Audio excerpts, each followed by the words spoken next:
In the fifth round of the Gashimov Memorial at Shamkir, Vishy Anand was up against Anish Giri. Now, Anand and Giri have been playing against each other since last 8 years. Their first game was in 2011. But in the 18 classical encounters that they have played against each other, Anand hadn't been able to win even one game. That's simply mind-boggling, because I think Anand has beaten almost every top chess player in classical chess apart from Giri. And today was the first time when Vishy was able to get the better of Anish. And we are going to see this critical position here. It is black to move, Anish to play, and he moved his queen to h5. So the question to you here is, what do you play in this position? It's black to move, it's white to move, and Anand played a very strong move here, which simply changed the evaluation of the entire position. Okay, I hope that you gave some time to yourself and you thought about this position. This bishop on g3 is doing not much.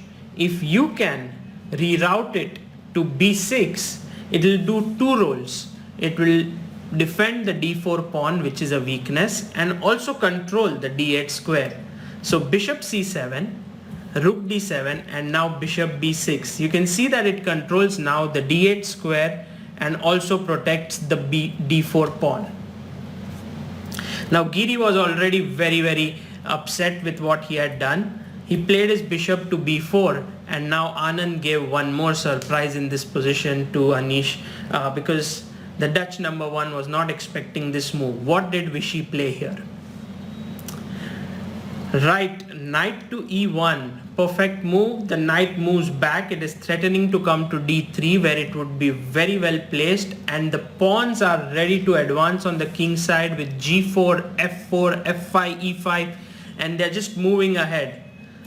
The game ended very quickly. Bishop f7, knight d3, and now Anand played pawn f4. He's threatening f5 followed by e5.